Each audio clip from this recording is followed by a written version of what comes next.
I'm live now. Clear tu te zong zong chỉ bay ule. Zanina hianin topic poi mo deu. Ron discuss dona chu chu ani chuanin a topic ming a minga karon tek to angkhanin critic ania reaction ani lawa thenten ron request a he ron react ro min tia chu wang chuanin a react zong ni lon a critic zong in karon ti don ani chuanin ka channela ron kal thar in voi khat en na te ni pal chuanin indu ani chuanin nangma ni rem hriat na le drill ru in a phalani chuanin lo subscribe ula tikha karon nge na chuanin lo like sak nge turin karon ngen boka che ma se kha kha a content indu chuan indu chuanin double click unlike kha in ti thei reng ani chuan zanina hianin ka discuss pui tur thian karon soma min du puya ka request na min chan saka kalom em ani hi stage ha karon tanga ama hi Dr. Lalmal Somi ani. Good evening, Hello. Sonte. Hi. Good evening. Well, I think I'm audible. Yes, you are. Okay. Introduce to em nang ma, or you are okay with just that? I'm okay with just that.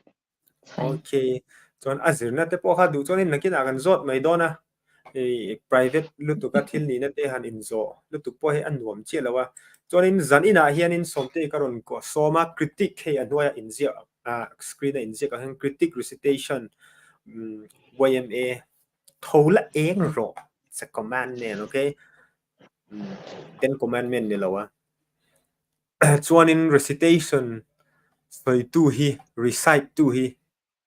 nula mingsang zeli ania a omna mun hi conference biate branch YMA aniem a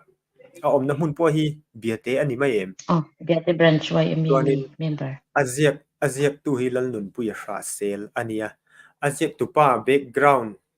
te a profession te ero chu ka he chiang lawa I hriat chiang ani chon nang ma khanin I du chon iron soi mai anga critic kanon soi dona hai soi to ang khanin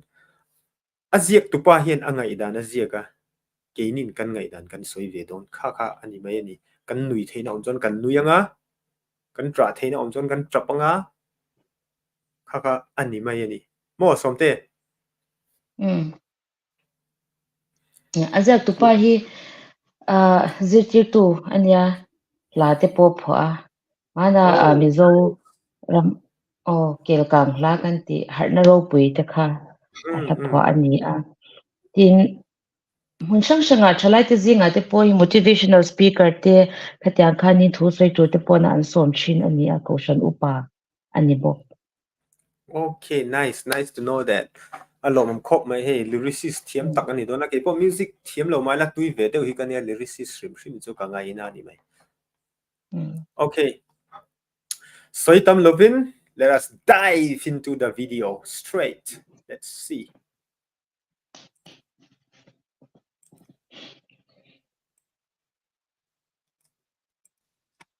Hola engro ziak tu lal nun puya sha sel thola engro mula thimro mi te chuan chuna en zong bera nang chu chunai mua zan laya chaukai pan zan lai ei zong zo chuk chu anti mek chahi Yes! Zo chuk chu. Ke po hi zo chuk chu ka lo ni palem le. Mo kan ni du melem. Zo chuk chu. Nye sang chuk chu. Okay, by the way, a topic a chon lut tai la. Zo chuk chu chu enge an mi pui te kanan en zo ai viau in ka hria ke ero chon ka thiam lu tuk lawa. Mi zo lu sei trong hi chuk chu ha chu adang ha chu ka hre thiam dek ma se chuk chu bi ga ha. Chuk chu. Tuktu is no cockroach nita cockroach chu tunlai chuanin mizo contemporary slang word ani ve deuh ani chu a chukchu lutuk te anta negative lampang deuh hlek kha soina ania amai ro chu than te in kara te chuanin I hua thu lem lo I che chuk chu ti I che chhia ti a chelam soina kha anita e mi puite nan lom hi kha mi slang word aron man chan poni the baka punun puya hianin thil in anglo contrast kha aron da nga la chu atingai noma tin khami thil contrasting effects aron ni khanin atinui za thla ve shima amai ro chu zo chu hi ama soya ni lo ni tunlaya ka soitong khanin contemporary kan manna ni amai ro chu mi chen kha chuanin anlo soito thina thil chingte thil chalo soina na mizo in zo kan mangfo hi lo ve de to te an omani tuna po chuk chu negative tin mishing literature chuan mishing hi insect mo khatianga mishing ayat nyama kan compare reng chuanin kan dimi na ni dehumanization kan tita a chu kan alak na kan la na fo chi na ni ta chuanin keimani mizo mipui kan inge kan fellow mizo people te ching emo negative connotation manana zo ti te hi sim atha anti kha karon se ve mai mi ni chanchu mani mu in mu sit na kha akeng tela mani namle nam in mu sit na zo ching zo chang kang lo ti feeling a pe ka bang khanin ti to lo acha an han ti ni okay alom khoppe somte Dr. somte ron so yang khanin manin nam hing hi demeaning zong in mang lo theila chu acha ometi ingai dan ron belani tiro berana chuanin keima mudana chuanin a recitation ron in tran na chi kha the recitation seems to me like it's a command a ming hi a title hi thola eng ro eng sa te po kan om mai the zanin hi kan nar asapia wa mai na om lo but thola eng ro ti khan aron tran ta the first opening sentence it's a hey kamudana chuanin in hauna ang khan ka mu ni ke ma chuanin kan negative wange chu ka hrelowa positive po chu soi thota kha ama veizong ron soitum kha ni bera mase khata khanin thenbula khan a then kha afak chuang lowa mase compare khanin a punchline khanin I hey punchline tilowang I boundary kha aron siam ngal ta tro chuanin hata thleng phalo zong kha a dehumanize ang zong pokhan alak thei ani thola eng ro ani lo chon mu la thim ro mo so amana soidu tak kha chu thuna na thok ho ani lo chon tho huna thok tur ho kha soina kha ni berang ma se a o kha the voice the tone is in how na deu chu ani in kashia hey mo chu tiang chuanin alak thei bokanga but anyway positive dewa pon alak thei ta ni a vei na kha aron soi kha ani mai oma zo chu kha thani chu kha mo chu zan la ya mi mu to no aron chuang de kha mo okay nice kan chun zom leang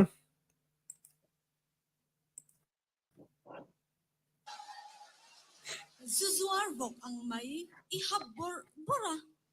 khalak dona I pachule si chin futsal khelnia fit hek lawin ifet le mga in en fiati ang khai lil sef nupuish hata ni thei nawang mo nang po lil thiang lim ila thiang lim ze lang tiro amake van lal zar zawate in rui tlat zela buai pui lo tur zo kan buai pui hi kan ram buai na ani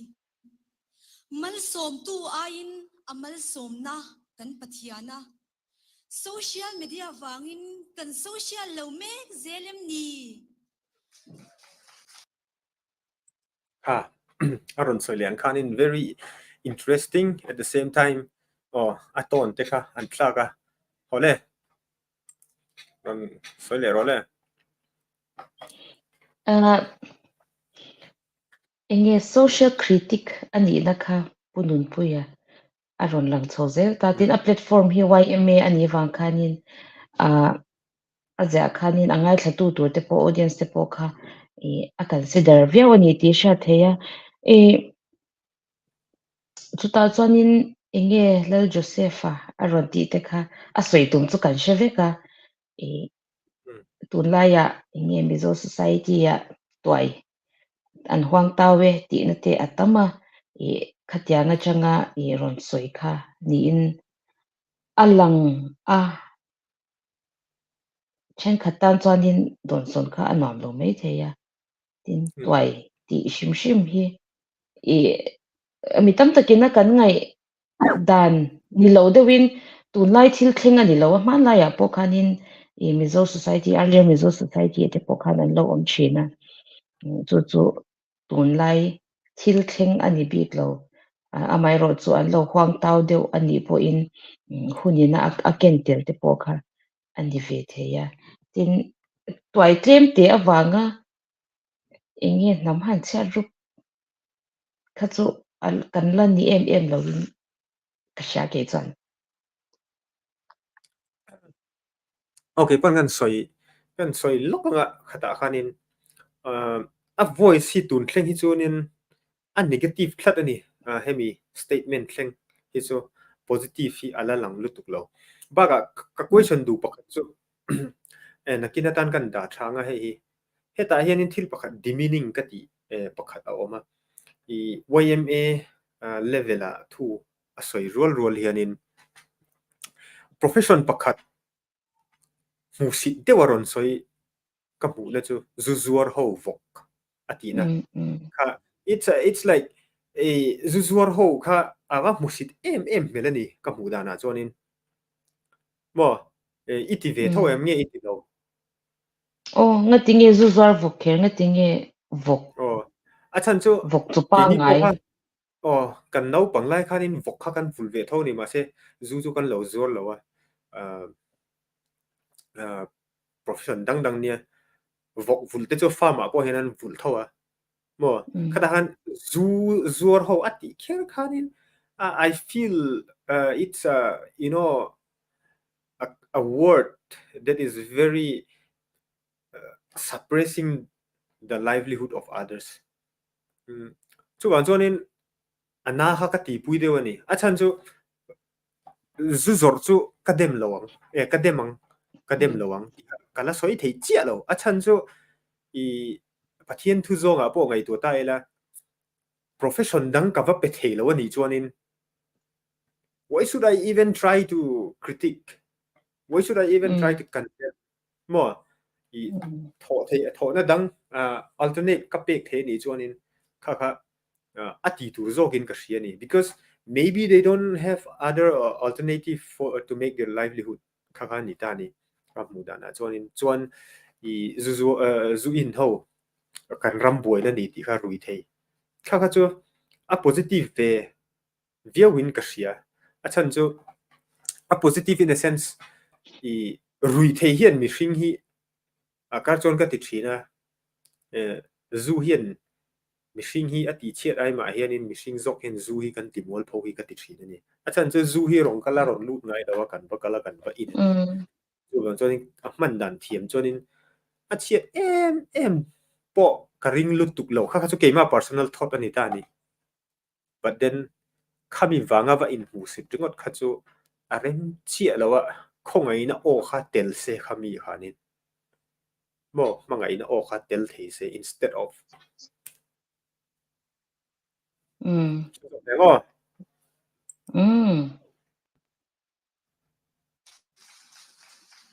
zoram pangpa nolin anthuriam kan choi sang tata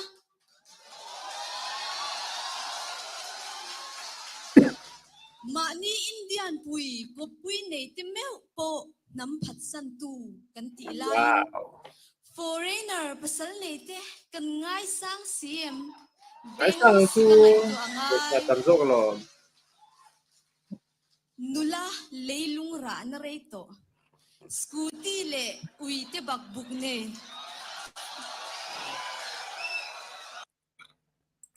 khalai takha ka soi du pakhat chu naman engi ngai dan chu ani ang ka hrelawa mase kan hypocrisy na hi lang ka ti farisai ho angin kan farisai ni an na thu ria ma khan mo pasal nei chung changa kan okay an thuriam kha chu poi ka ti lo na chan chu an thuriam anon chinga mizoram government in khata khanin income khan hu theya ami pui chom na tur khan I chonin poi ka ti lo if it has the positive effect mase mi pui thlang pui in thil kan mu dan tu na asoi I in nei chung changa khanin kan racist deuh ka ti kan racist ka ti na chan chu mi in chingki mizo min ti chon kan lan na ve em ni mai ho racist bo mà sẽ cái bộ ha vai ho kan soi lai in ramdang kan ngai sang tho mi var ho english ho hey ngai tu chuan in sap ho han ti te poi ka hang du lo ke chuan in because sap the etymology the root came from sahib what sahib chu enge omzia boss kan aya chung deu om master so colonial mindset khau mani zo mi var ho chu ho sa dewa an ban nei du ni maya khata kha choin ho sak na kha nia being racist and being economically minded sulai taka choin na china profession kan soya khanin sum kan ngai na dan te ha alam ke thoni but then ke chonin it's a totally a personal choice a kada in the issue adu chon fine ne nga du chon in black an ne nga du chon in white an ne nga du chon brown an ne nga du chon yellow ne se kha chu poi ka ti lo I don't think mizo kan ni na hianin mi freedom balak sak thi tu ha kan in ka lo ha nang ma enge khami thenga kan ko mizo nula ni na angin nam phat san tu ti charm kan mang shim hi tun lai ko vele chanin kan deconstruct a hun to in ka sha chan chu nam phat san tu ti hianin enge nam dang wa nei ringot kha nam phat san tu ni theina emni nge nam phat san tu chu ei rup na te kan hing manga nam dang kan in le lo kan le tir te hi nam phat san na chi kha chu ani ro ni khatyang kan soi du don chuanin atam ta kan mi pa te ngei poi hi e nakina ron chozel do na chimral ideology te e khang kha kan ro soi do na e inge pai pun te po khata kha ni nam phat san tu kan ti han mei cha ringot khanga tinge nam phat san tu ni the mi pa po hi an ni ve the lo vem ni kha nam phat san tu ti shim hi ngai to cha na cha mi cha te ringot pu lowin mi pa te po nam phat san tu an ni ve the ei ruk du te po nam phat san tu an ni the ye khatya nga mani hming ho a nam dang te e mizoram leilung a raman ne ya munan ne khatya ang lo phal sak tu te sum tlem te mu the khang te po kha nam phat san tu chunga khanin lalut ve lo ila tin mangai na chungchang anya kan soi chozel do ne nula chungchanga te po nula nu pui pasal te po ram chungan mu lo za ram po na mangai na anwa ton te kha chu enge poina choin karon soibel du pakhat chu YMA anita aming hi Young Mizo Association anita Young Male Association ani lo ta tiro chonin oh for a while let me be a feminist patriarchal ni na han kalsan lokanga chuta chon ni e ma se mi pa chon an ni nan soi tu chu mi pa chon in nei chi an in nei pui chon in mani na ma khanin an la lu ta chu wang chon nam phat san khan the lo ti na point po kha at nei bai the ni ke ma rin da na chon in patriarchal society ka kan ni thata mo chu wang chon in kha I aman a hrenga ma se chu mi ya chon in consolation ka om nei the nge mo ni kha ani mei theyanga paka chu ani deu ber mai ani chuan in mang phan sat tu hi chu jealousy wang te po ni thei garing me chia kan du em a nal ve deuh ti thei deuh chu hei nam dang te po an lo du ta ka nam dang te an lo du han ni po han me cheu po han chan san wala oh let me grab this gold chu han choi le ta gold digger han ti le don ni so ka thiam lo tu lai kho ga lia a boy tol tu ma se way me kan ni na a chuan in khatiang ka kan soi khanin a thang em ti khan equation mo soi tur bel ine tung chang bi ka khanin le to love okay let's get in more at we view say the minutes of ni kalta sam tikir le mai thei te hi an filania so ingai zong ze lang u tun ain in nei kan ma angai chim rala kan om lo nan kan ram hian pian pun ama mo ania o Christian na le kan nam hum hal nan pa hau khan khum wi lama homework in nei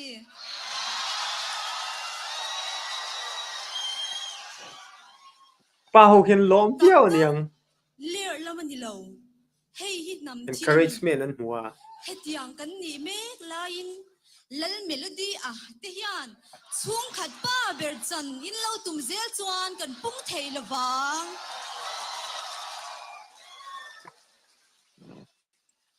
i mo nula khalai kha kan comment le lok soi turi ne yam kha mi bi ka khanin kha mi board chung bi ka khanin khami bol chung te nula senior ron ti zeu dang kha amoi katya tin nula senior chu mizo society chuanin fiam chu thonan te tu emo tong kam hote la kam chetleu nan an man te an lo ni to a amai ro chu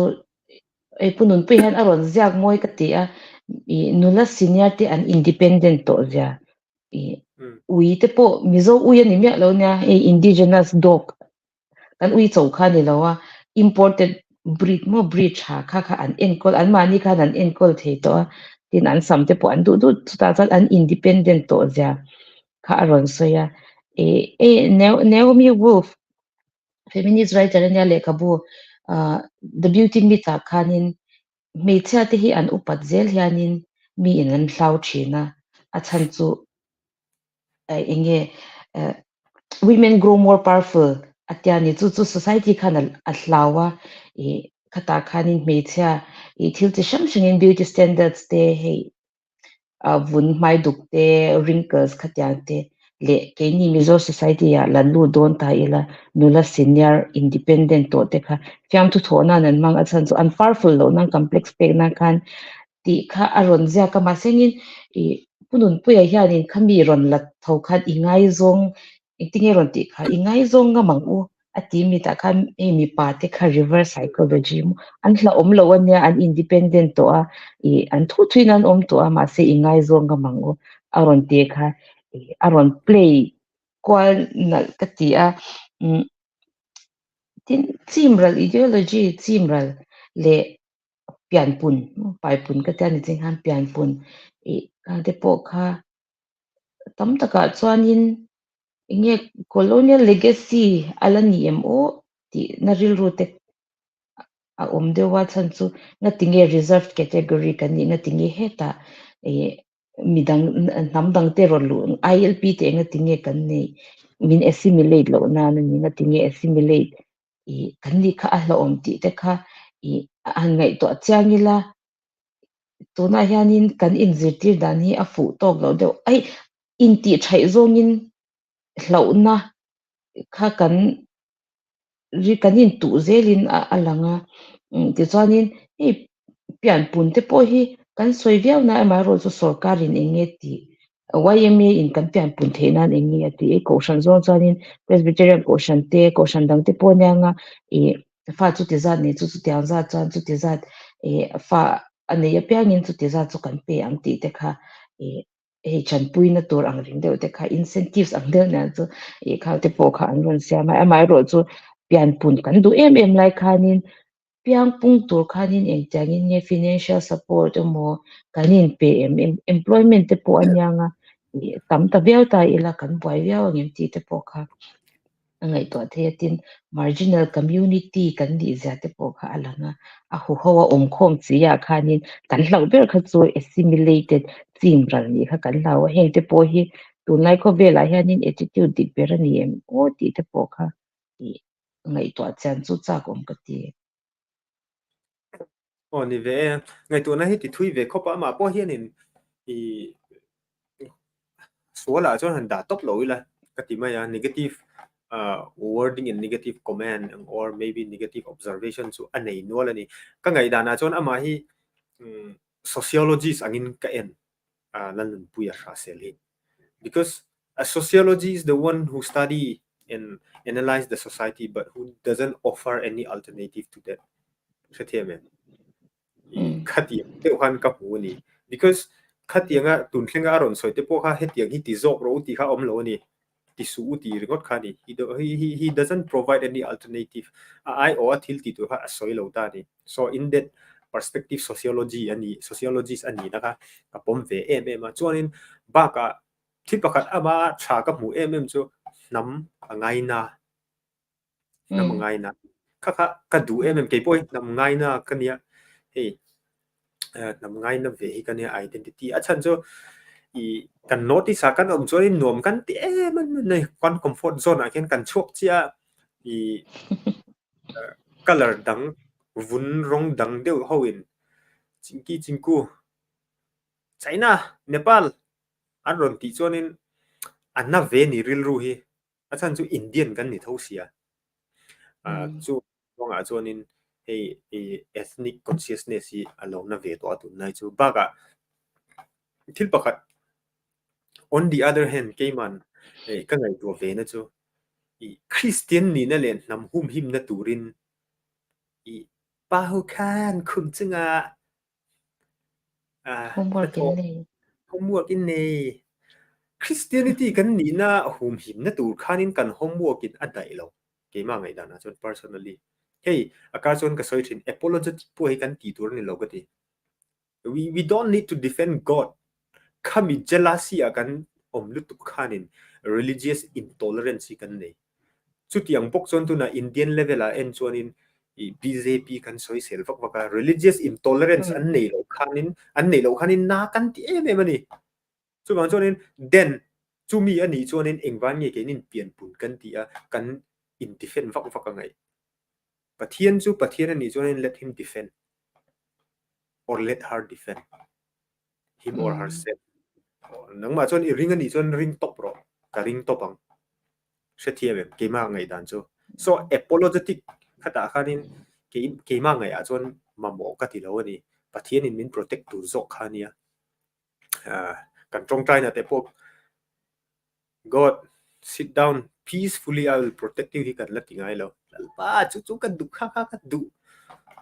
kani so apologetic is a kind of hypocrisy that we don't even practice katitani ke ma ngai dan mai ni chu ka ku dan mai hey I have the liberty to think khania tu pon kha chu min limit sak thelo so tu ta jon ma sen nam hum him na zonga khanin lan melody a ti te aron dem kha chu I think tham thar ho hianin YMA level zonga chonin ka tiang chu ka contest tu na chan chu hey hi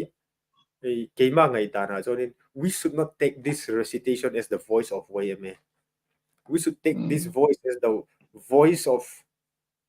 respected lalnun puya sel ama ngai dana ni hey hi YMA ngai dan ni lo kan ti the ngai ka ti achan chu lan melody a po chu o tuai lam pangkhan ni tuai is not something that we created today voin le nimin vel loka patil kha kan create ani lo ke manin chuanin zowa thil pakhat ka ngai tu thin je tun lai mong ko hur han ti thinem kha kha homosexuality chungchang thu ni ta ni ti ro khang te kha very dehumanizing term ani hetiang te po hi ngai tu ngai because hetiang te hi natural la om ati thei hialang ka ti achan chu he kapu ken hi zo in nei dan tunlai lekha ka boi pui me kan ni mong ko in chair chuan an ni em ti te an lo entry na ni chu lai ta ka soi du chu ka tui boka ka tui ba ga thil tu te pon men lo se thiam la hei important ka ti ni tunlai khovela chon because kan theology kan philosophy of life kan sa kho na hi pun ringot ngai tu angin God created this and that and be multiply ti ril ru kan pu ni ta ni kada han a multiply thelo zong zong kha ei mi pa pon nu pui nei lo an ngam ta lo hei deficiency omangin in ngai na chin te kha kan nei do ni zo kha kha chonin fa nei thelo te po kan buai em em ni tu lai a chonin tin ye mi ke adapt dan te ni lo chonin enge mo ne tamani medical term apo chung chung chu ka soi du lo ma se procreation hi I ke mani responsibility a in la ga e hi dan anga da ami in mo sit na tu chi ni lo ka ti let someone who can reproduce let them reproduce but let someone who cannot reproduce let them be as they are ti kha ke ma personal ngai dan pe kha ni mai ni chu lal melody a po chuan in me chia ni du na ril ru kha lo nei ani chuan in ke ma ngai a chuan in mi so ril ru kan pu ni chuan in anu le pa in adu le du lo ama du lo om lo in anu le pa tanga mal som na nu le pa tan aron piang ta ni ma kha chu chu aron sei na chu tiang feelings ane ni chuan in who am I to say that you must reproduce mo ka soi du chu chu bang chuan a choice ka za sak ve ngai ni as a human person as a human being chuan in ama personal choice ka za sak ka respect sak ve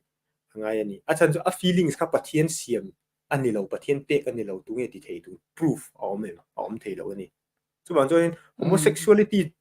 zonga hianin hemi platform lian deuh kan nei na hianin I think it's already time that we get up from our comfort zone and stop doing this thing kha ani ni ke ma ngai la see I'm very enthusiastic about this achan chu platform lian deuh ten changa khat han mi I trong thei deuh ti wanga mi in an ngai na min ngai na wanga a trong thei lo ho voice marginal ho kha ken noya kan ra bel kha I don't think that is justice mo justice kha athen ka ti lo kha kanin chu wang chonin hetiang ngai dan kan nei hi chu mi zo in kan ti lo tu ni achan chu melody kha adule ama du thlan na om mi lo in mi zo ani for example if that person exists chonin atoi wang khanin athisen kha vai thisen ani kan ti thei do ne mingo ho thisen ani kan ti thei do ne that's why ke ma du zo nga chon YMA mi zo win hetiang hi lo ngai thor o ka ti na ni lo SM mi zo ke man ka feel ve chu an ni du kha ni se mi zo an ni na chonin ka pai thei lo ani ke ma kha ka va nei tu chong lo an ni po mi zo nei tu tho ani chonin Christianity a khanin tunlai atheist te po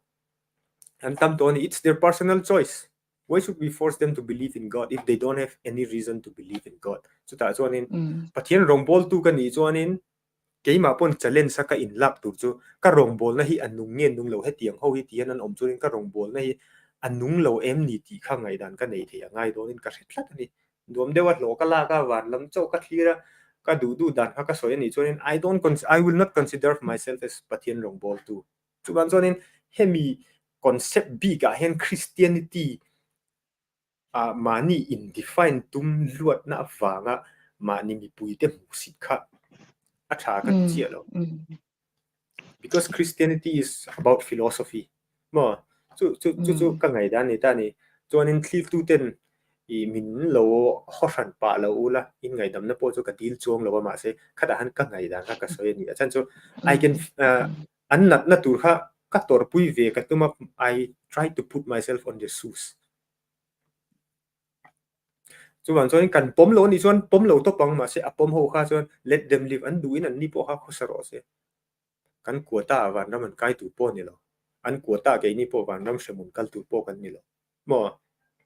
let Christianity be our personal choice ti thei tur khanin ril ru puthi ahun ka ti to mama ni ke choni so let's go on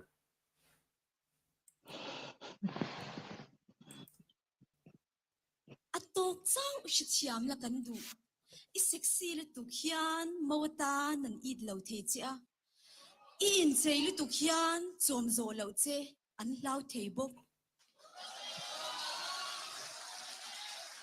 atushima mel chal le tuksu pathloi chan bo ni ol te nia Mel kha to kan chang ve don lo ni hi patloi kan le lo mo koi tu amayang ente social media iril ruha zia italan fo hian ril rushisel lo emo anti thei chi ania khiang oya pasal inei huna chuan mo fel hle ma la lal na te thu nei na te ro rel na te somlut lul su itlo dar fek mayang powerful mel ni ai so dar vek mai ni si ho chu thilin lo the ni ang a ka hriat lo hian in pui kala nei si lo wa hre thiam to lo soi tur nei chon ron comment ya khalai bor ha kan han ngai thla chho zela khu har thak khu har thak ka chan choi marginalized emo periphery da kha an chho char charani e chu a mainstream a tel lo ho te kha mani polo in da tel taila kan van khongai thak em tuna te po nula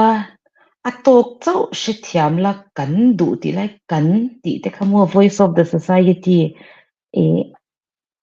chuta chuanin mizo society ina kan hmeichhia te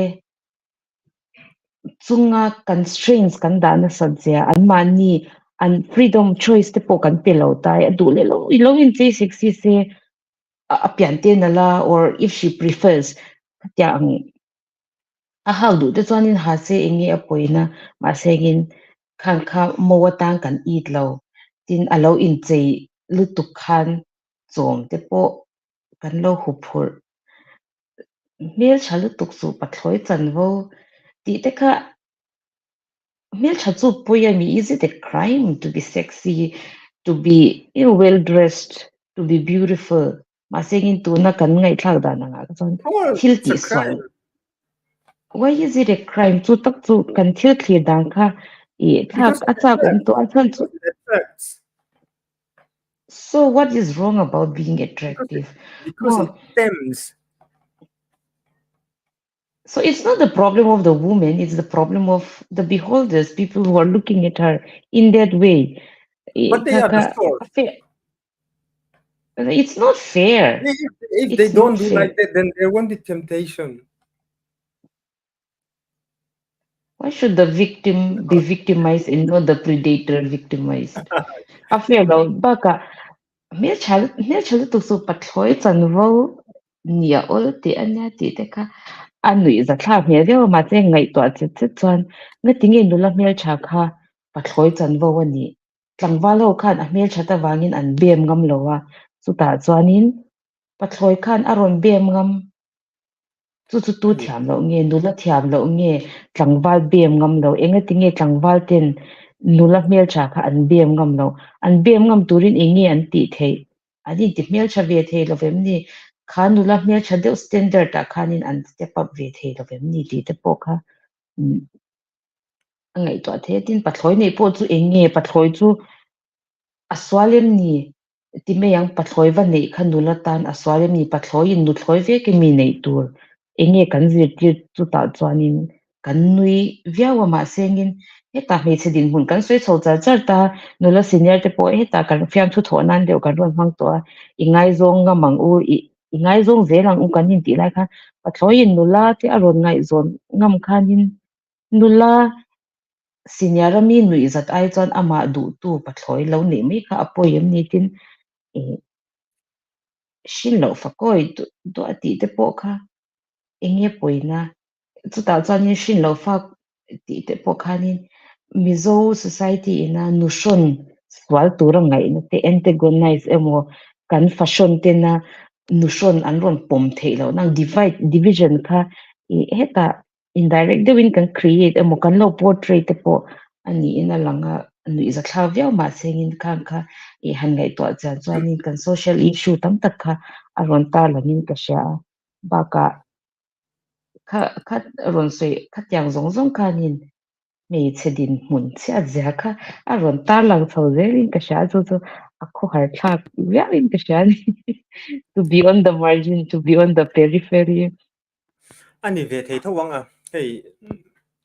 patriarchal society hi kan ni ve em mo chu wang chon ani thei ve na tu chu ka siama se thil generalize kan ching em mani ge po hi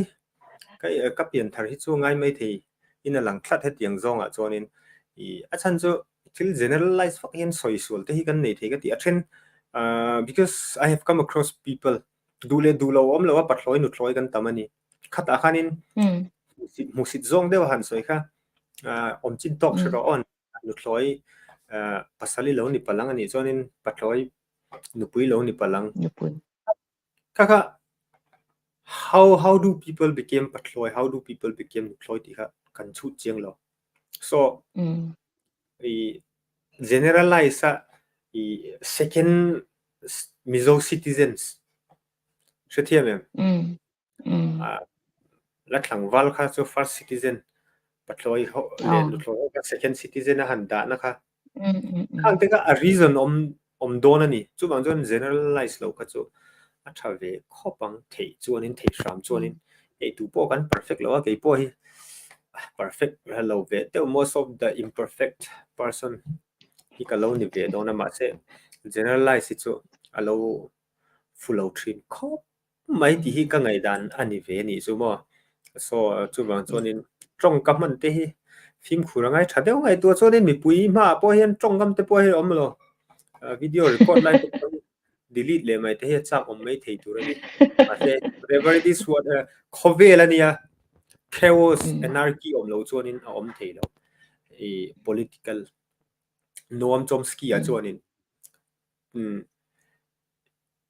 anarchy a soidan chulama chon lut thui lawang ma se kan society hi tu na point anarchy kan ma chon we are living the anarchy ani top mai ani kan ngai dan te poi chu ani top mai ani so let's move on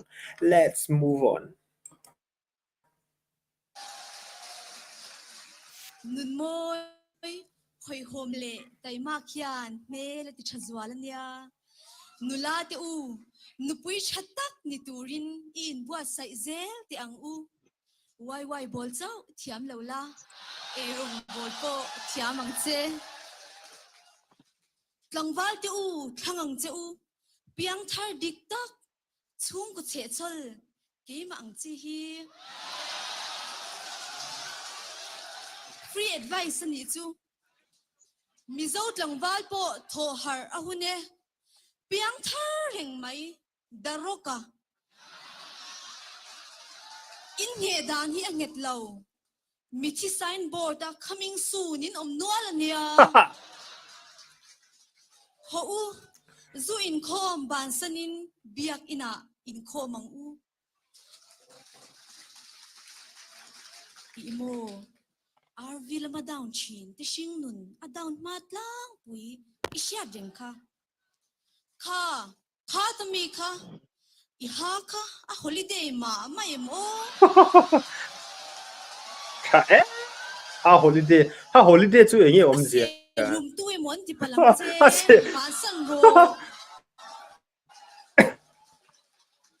isada dala imezia ziala ishikar kharla boyata zalente tichuan boy ti in ko angche wow right play chu bon tiro sada dala chuan shikar kharla boy trong ron chuak la boy ka lo amazing the word play chulai tak chunia literature zong apo azia dan hi hausa ka ti an word play to ri an thiam to very contemporary and a present pani cho chan cho sikhar te tu la he lara sada sa da mom te po hi du em ma tan chu ni a ngi ngot thilo ma se dan soi ve khan ni ma ya soi fu viau thowe ti a big takin tobacco product or whatever it is hetiang hi ti lo the la chu khove la chun chu ai ba ka tha chu om lo ke ma ngai da na po chan chu poisa po he ka lo eng ma tang kai si lo e a por thei si lo a ba ka appearance khamo um chu ha sen lutuk mi na se mi va se mo ti tur ko pa lo in e sen te ka a za om vak lo ta nam dang te tan chan mai ro su tun lai chan thar an chang kang to a ti la e havar tak tak te po hi an tam to chan om de te po luksa te po de zai chu chu moi comment chu ka comment pakhat chu kan tina chu hei tha ka ti em chu the positive note warning ani na chu mi thi sign board ta ming tam to ti ka a negative na lai chu om generalize han ta ti le tai la but kan zu in dan te kan thil ti dan te kan over ma thrit ka ti i ka tia ke chuanin zu in kha tha ka ti na ni chong mi lo ma se a thalo po chu ka va ti chong lo wa hei pitai a chatna te man chuanin an thiam em chuanin thak a thake tho me ni pat tam deuh e ya ko thalowa chau deuh o mai kha chuanin claim te e choi theina khan ni chuanin khan positive effect kan nei ve tho ni ma se i being a human i ka zir lai khanin bi e ka zir lai khanin ka senior pakhat in bin advice thil zong zong ti ro but be the master of all the things that you do khang ti master thu nei na khan nei ngai ta ni ke ni hi kan ti vel ma thina rv lama kal tam ho chu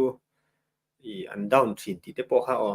a word te kha raim lu tu ka khang ha chu ka comment bak lawanga ma se china soyang khanin kha a connect na tu po kha om thawang chu wang chonin thalai te kan ni pon mi pa te hi hei zu in lama te po hianin in control thei ila chu nu le pa ril ru kan ti ha lawang ti hi ka ngai da na ni ve chuanin hei bial nu te tan pon dom de wang chu konga i bial pa rui deuh nen kala i nu le bula hei hi ka bial pa nia tia ding po ding gil thelo pa introduce hun te kha amol pho thlak ve lom atu tan pon mo ka khanin du na mani du thlan na chau ha ni lo se thil amoi zong kha chu mani on idea khanin in siam ve chu nga in ka hretlat ani poisa nei wanga va ina engma ti lowa in vak paka azu hun enge mo chen ve ina hun enge mo zo nu azu in lo e to chon kha chu it's very harmful ma se thi hun chu eng ti ka nge kan thiang ti chu tu ma kan soi the lo ta mi thi sign bo ta chonin kaming po hello mai the to ki po na tu ka po ka thi mai the ni but ka ti chu e to ka hen let's try to live long dam re hi tum pho dila ma se kan nun na min ti chiat sei min ti chiat the sak la ka chu min ti chiat sak the la ka chuanin in veng de wila mo thlem in veng de wila chu adu om ve chu ka ti ke ma adik baka zu te hi ma kan mizo christian kan ni ma chang to it's part of our culture e thil kan lom na te pasal cha te po ti khan no puya zu lalina intira khatyang khanin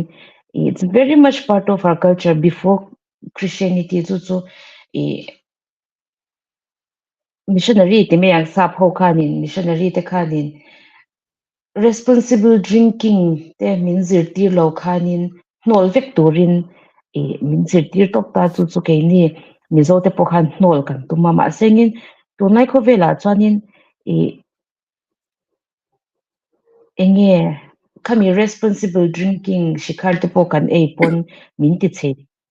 ti che tur khopa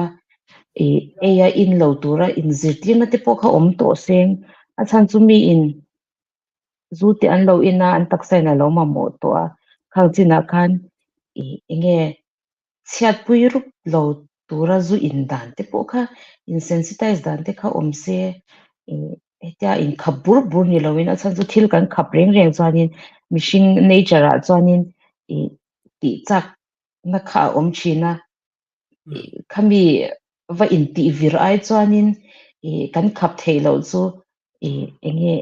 ke mani na kan lo deal the dan tura in zir tir na te po khom che du om piao ang ani kan lenga 5 minutes alone pathui ve ti rang de kan tumange come on fly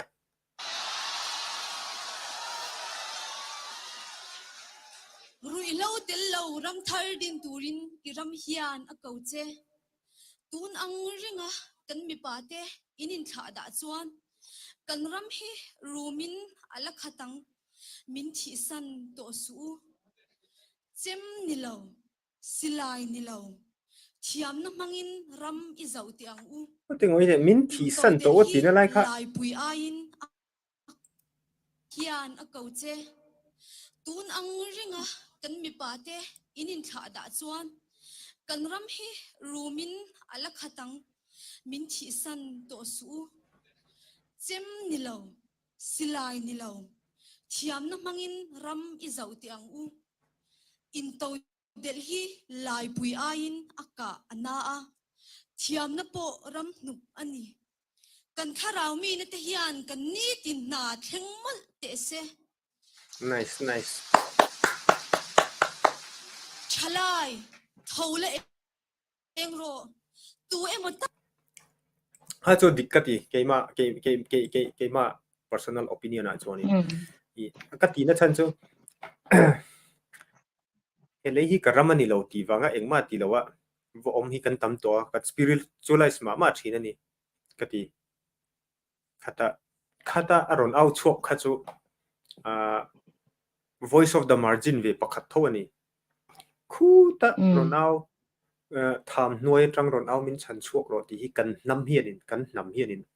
aw angin ka ngai kha chu so I feel that emotions that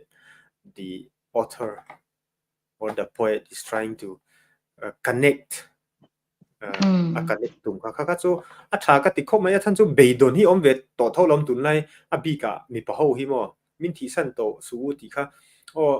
thi na chu tu man kan the thei ta lo ni ma se dam renga thi po hi all sam to a tun lai dam renga thi ka ti chu doesn't necessarily that your physical body has to live in that spiritual realm ma se dam renga tangkai mi lo ram le namatan ka christianize mi lo ni ge chuanin exit as a mizo hey mi pa tun lai phei chu nei che ho hi le khathiam zir sang hi kan tam to zo kin ka sia mi pa ho ai phei hianin ma se mi pa ho che nei che ho chuan du lo zir ro se mi pa lo nan ni thei chong lo ti ril ru ti po ha kan la nei tho ka ti ma se at the same time nei che ho win kha very helplessly ram le nam siam ang utia out thop kha ni tu na mi kha nei che ho cho particularly mo baga khami baga ni china ka soyan khan nam nu le pa in an du ta nan soi kha ni ngai sak viang u ani po marginalize ta lo ngo hei chu I think hei chu apoi mo ka ti ka tan po poi mo ka ti it touch my emotion ma se ka trap lo ang sa ni wake up call it's a wake up call apoi mo tu hei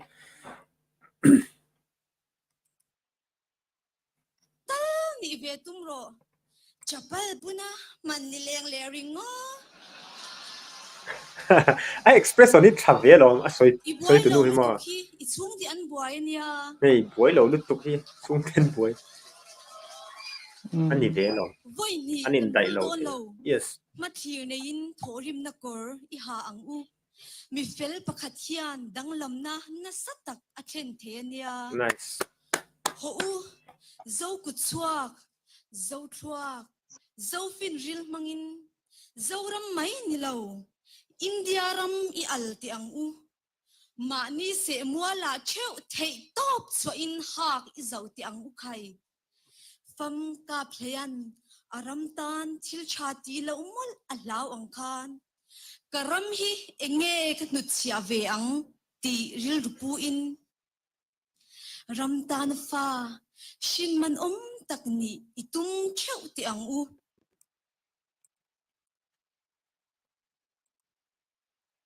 comment don em ô ni china i zo chu chu negative connotation ka ti kha oh kha chu mi zo tu dun lai kan ti dan ni ta ma se ta a writer pu punun pu ya chuanin zo ku chwa zo fin ril chu mi zo kha aron choi sang ta a i khatyang attitude kha ke ni te po hianin nei chozel to ila a thing ringota i zo manglo kha ni thil chang kang le ma son na konga te po khan zo hi mang wari la khatyang khanin i internal reverse psychology te po mangin in choi kangela intellectually ang te pon i adu om tin nya patriotism ti hian mi ron kai thomin soi sel fakta ma seng a top lampanga chuan ti khanin i ramta na hming cher to te puka pheyate mizo writer khatyang khanin aron soi chhota a thiam angreng ka ti min ti thing rim phota lung ni lo de win min chaw ma sen chu ka chang chuanin i ramta na kan feeling kha ron kai thowin khatyang khanin patriotism aron play vel chhota a moi ka ti aron structure dan hi nau pang lai nu le pan kan mong len hlap pak paka chuanin anu a ka fa hi mel thap ber kho bera thu oi ber min ti ang hian tiro hei amalama hianin attraction lak na hi athiam ka ti ni tu na hian ai nge ron soi zel chu kala hrelo ma se i min challenge faka ka in chotira kan in nek lek tu na hianin i ka emotion heron touch tran tani na china khan ka ego touch ani the pride china ha chon the pride kha tran tani tu na chon emotions hanin hey mi hring kan ni na chonin personality a thaviau kan han chole te nge Kut na tok tu te chan tui hi aza om mange ti ru eng ti ka nge an tho rim phu mal som na an don veng le an chan pual lak saka in chek arbom kan omani chuan pathian tharawin khoi tharmol cheu ro se this is the heart of Christianity kapom ha cho ka usana rong bol tu sumarin omlo nui rupia chin kan omem sim hlaute ei ruk thin lungpua politics khel kan omem bangam ro wow theism lainaism atne om athiam le phute ding chang ro se chilhi amak thei khop mai hey la hi kan soi le lok te ka an du tui ta tu soi thiam ni le cho sermon tam tak chuak the ni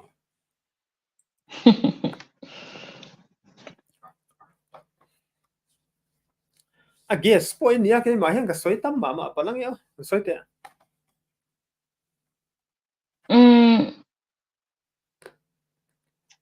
ni chin kha kut na thok tu te chungchang kut na thok tu te kha ron hum hala an thla wang ron hau te zo kan an thla wang ron hawa kha voiceless on behalf of the voiceless aron soya alom chan chu mi zo atam zo khi tuna sarkar nai min dai to lowa private na poi min dai to lowa chalai tam tak te pon tuna chang kun na thoka zon tum te po an to a kan to a chu ta chanin khatyanga kut na thok tu te thorim na aron muwa aron appreciate aron au chha pui kha alom omatini laya aron nui rupia ati kha moi ka ti a ocean in mang MMC ma sengin le lama chan corrupt lu tuk sum nui rupia mo nui sum in sum root of all evil the Bible bon kha tin nepotism le mizo tong khatya aron English le mizo aron tik chokal je te pokha angai nom tati nia nepotism soita ka chonin Christian kan ni na le hypocrisy le the nature of Pharisees kharon soi ni khata han ka mu chon ke man chu ta chuanin tha ka ti adik pakhat chu tha ka ti pakhat chu Martin Lutheran Roman Catholic a fight like hanin 16th century a khanin that is one of the reason ani Catholicism that lo naka I governor angin omta priestly clergy kha khan nepotism in a kalta ni du I mani family na deu mo ti kha ain pet kha that is I think one of the point that Martin Luther was against it chu wang chonin tunla ya kan ko sana po hetiang au mani chonin ti lo nga mangu ti kha tha me mani kan ideology te kan nun pui te tunla ya kan ngai dani khang hun lai theology kha alanin ka ria ke ma chonin reformation period kan theology kha imagine chu ta changa tu na 21st century kan to theology exact ni in thlak danglam tu kha chonin na che la kan soi ang kan colonialism kan ti English ho vun var ho nan soi zong sang kha kan lo o fek khat tamani in zu te po dai la ramdanga zu ten lei tho lo mizoin Mizoram a local engte engbangi kan musit ringot mo zu te hi ti to su antia English missionary ho in pai turin min titani mase who introduced alcohol white how thawan ni Christian thawan ni business control how hi sakhon ne sakhon chu Christian thawan ni so he tiang hi film khurangai to whatever the white people say is not correct is it here chu an chon na chin nang ma pon iron kan mizo epistemology kan fin na hi midang ain kan hiam big lo pathian in identity min pe ni zo group ho hi chu an kan fin na le kan in mangai na te ka mi mangai na ai pon a that na tam tak om chung te chu recover hi angai thlatin ka ge pon mo chu lai tak chu ni chuan in corrupt te ko sana corrupt deu in ti te po hi a omani chon bangam ro ti ni ka ko san upa ani itm kha pulal nun puya sha sel he ko san upa ni pulal nun puya sha sel chunga api takin hi alo enani chuanin kalom em ni he tiang soi ngam ko san upa hi kan mamo kati acha chu mani upa ni na power cho enjoy an tam to nom dewa pulpit pulawa thuta committee thun em hi nom kan ti ni mi sing chuanin he tiang hi typically ko san en anom to lo an tam to lo ti la adikang ka voi khat na ni ko san upa he tiang soi so lal nun pu ya sha sel mel shiat ani lo pon family te he hi alo en in omani chuanin ka lom thu hi milo extend sak ngei turin ka soi ni pathianin I ngai tu na hi lo mal som zel chero se ti so I respect that from the bottom of my heart to ka soi ni chan nepotism tung ta kha hypocrisy iron soi lang boka chuta chanin hei tun lai ti la thil fair lo ka ti ve em chu chung te ism lai ni ism mangin na te an hmuwa emo post thadeu te an changta a merit list hiam ber te po aizol area chunga te an thoka chu nepotism wanga ni ama po na sha midang po nan sha masengin kan hypocrite chu pathian zara kan tingam hi chu similar acha ka ti nepotism chungte zum lai nei zum manga mi din mun cha zok ti meng mi ta tur kan lo nei kha pathian ni hi lam ngam lowela eni ati akhan to mela mizo christian te pathian diklo taka thil kan ti pon pathian min kan lam fo hi chu eta Ten Commandments are thou shalt not take the name of the Lord thy God in vain. Ani ve the pathian hing lam mai me kha it's a form of disrespect ke manin thil chalo kan tia khata mi te chanbo emo a chezok changtu kan ni reng lai a chazok kan chana nepotism wanga pathian hing lam te hi chu sim ngamila hypocrite lawela lo mang le ril achang khami mi chanbo kan va chu sakte tang khan anna ani pathian khan an chunga enge thatna chwa ve lo mi ti te po kha ril ruwa kha nom te chu wa chanin pathian min hi lamin I thil dik lo taka cha mi ril ru tin a lawang u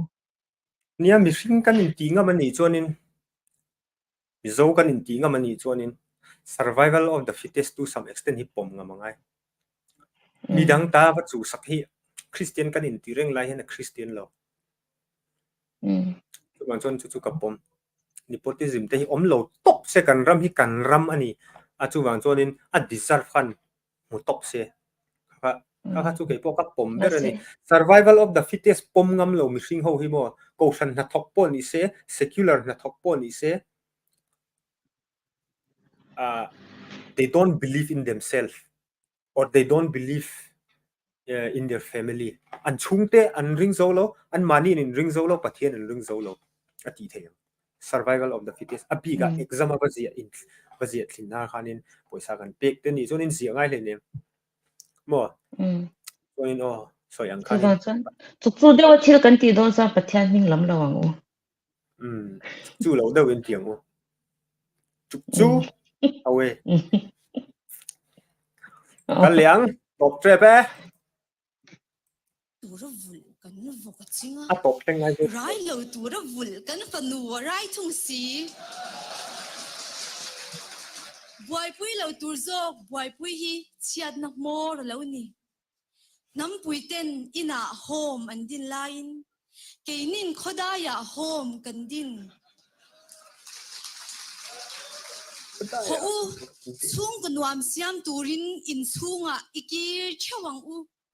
ramle nam siam thaturin chung kwa a bul ichan thar le ti ang iching chi ang u alaya iswa da in mga inaram thar idinang u kita wana khian chung ko bil om to lawangan ti yes hele kan chen ho theila hian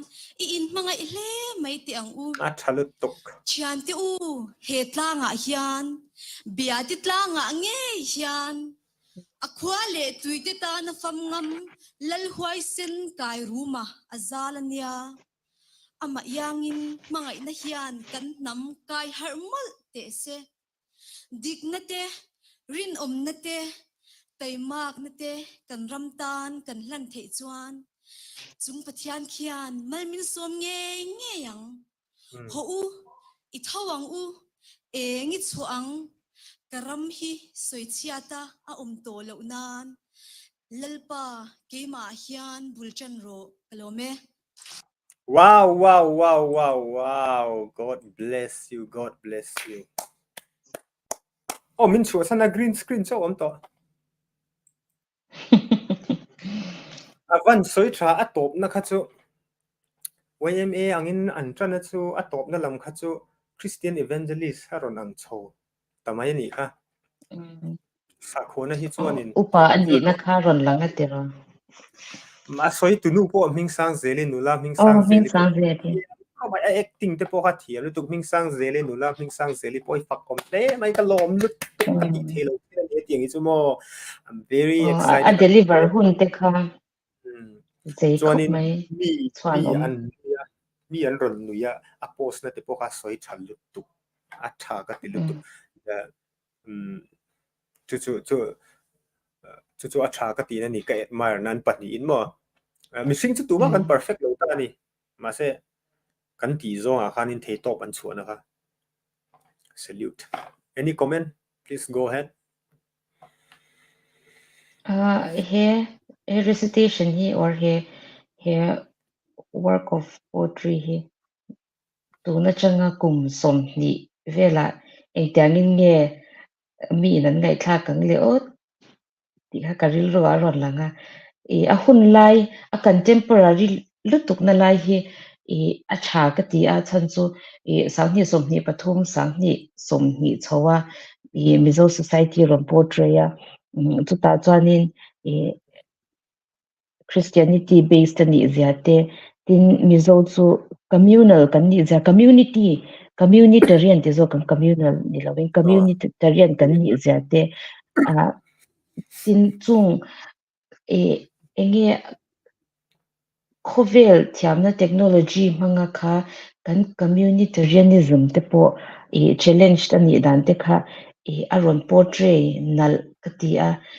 tin tun lai viau sia khan man lai history puka play te pukai room te khatyang khanin ming te kha aron na a connect mizo history le mizo contemporary life kha nakina future ta na ron ngai thla tur te ron en le tur te ta po khanin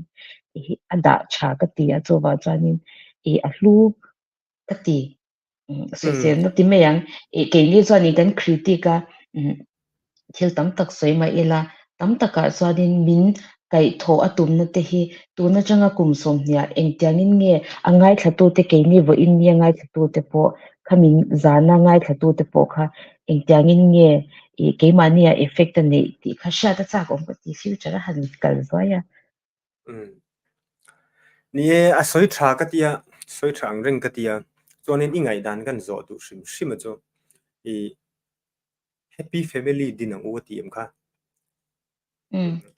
chung ko kha ta khanin thil pakhat kan soi du le lok cho homosexuality chung changa khanin family nu le pa tan khan family en din ta an fa kha khat yang zong incline deuh kha lo ni ta se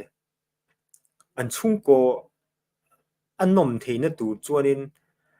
anu le pan an fa kha mi pa nge moni mei chia pakhat zok zok an chu steer tumna a khan family nuam a thleng pha angem ani chuan ani lo chuanin ami hring khanin ama gender role play a kha anni khan accept se anni khan an vai khanin family lo ban ni the angem chuanin ani lo pon on the other side nu le pa in na an lom lo ai khan ama po khanin ka in thlak thei chuanin a tha zawk ang ati kha khoi khange feasible deuh berang ingai tu dan hi chu sensitive issue tuka chanchu mizo a society ang le individual ang pon kan sa khwana hian min kai shwai 3 ma ti chuan sa khwana chuanin homosexuality te chu christianity bible a kan huwa shemhuna kal tur te zinga list hete han char me chuanin a omve ko wani chu chuanin min kai shwai 3 ma ama ero chu ti ila tan thei lo ani a homosexuality te po heta medical lama tang chanin a biological ani te anron ti ta ami ina apian pui chu han thlak ringo thei kha ani big lowa innate ani chanin chunga chanin engtiangin nge ke ni mizo chung ko christian chung ko hanin ti de kher ti hanin kan don so nang ti a khanin kan zirfe le kan langai to tur atam in kasha as a Christian society amai ro chu tunla ya hianin he problem hi chung ko tam taka a to a chan chu kan chalai te moilo ni lo seng mani loka short story competition kan cha khanin sabchonga short story tam tak ron lut zinga khanin he issue hi kan chalai college kal lai ten an ron ziak to ni an thun thuwa khan an fa te inclination an neya an nu ten an lo pom thei lowa or an nu le pa te kha ko shan mi an ni si a chu wang chanin an fa te kha straight turin an force a kha an thei si lo an chung kwa hlim lo na te thlena pahnih phei chuanin an fa te kha ti khanin an thun thua khanin an nun na an la suicide kha te kha ani a chu wang chanin hemi homosexuality chung changa hi chuanin kan ke mani ai thiam clinical psychologist te po an oma counseling te khami enge a individual ni ringot lo khan chungkwa a counseling a vakal ho te po hi warzo kila a tha in ka sha a tin a to pa chuanin enge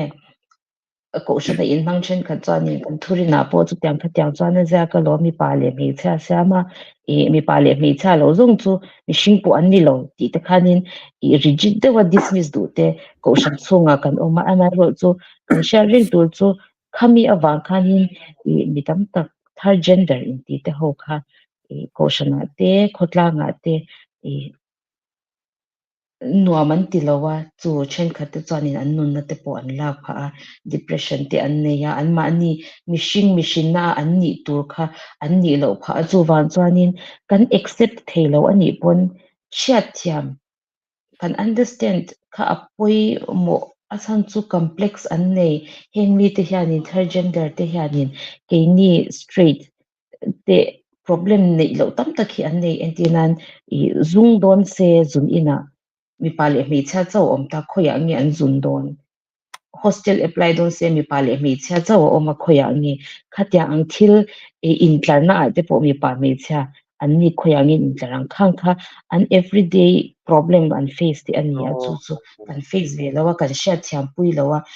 จุดตาอันนู้นที่ชอมจงอมเราคันนี้กันช่วงกว่าจะพอกัน accept แล้ววันนี้ปนหันชาติที่ปุยนั่นนี่ละทินมาดิช่วงกว่าเหตุอย่าง homosexual เด็กกันอมโลว่างักันสวยหวยเดียวแต่ปอันนี้เทียจงอาจจะมีรูทีนแต่ปอัลละอมอามาเอรอจูช่วงตินที่เห็นเฮงฮี possibility หนังเล็กเก็บปนักกินอาฟาติเราในตายละขัดยังขันเรา inclination te po an lo nei the chu tianga chuanin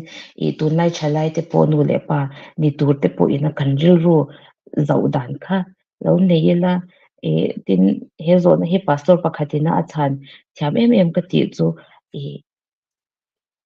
gender ram mi kan en tur ani lo christian kan ni chuan tharau nei an ni na kha kan hu pu ya nga ya mi pa ka ni lo mei chha ka ni lo atia kan hnol ringo chuan a tharau kha kan hnol ani chu wang chuanin a hnol tu te khan pathian poi kan soya a poi mo ma saber chu iso kristan an tharau bo an ni ang khan or tharau nei an ni awang khanin a hmangai ani ti kan sha thiama iso krista kan ke manin kan hmangai thelo ani pon kristan a hmangai anga hmangai thiam kan tung le anga ya ti ang deuh khanin khatya ang ril ro kha pu in insensitize delila a chang he issue hi chu Alomo em a ka channel a beron ko man nom ka tia chuanin tuna recitation and karon beron I mean you accept my request so ka top nan ke pon kan soi du thu khar na in tuna recitation khan in this life we live only once atitani extra kan nei lo substitute kan nei lo chu wang chunin tuna kan life hi nom tak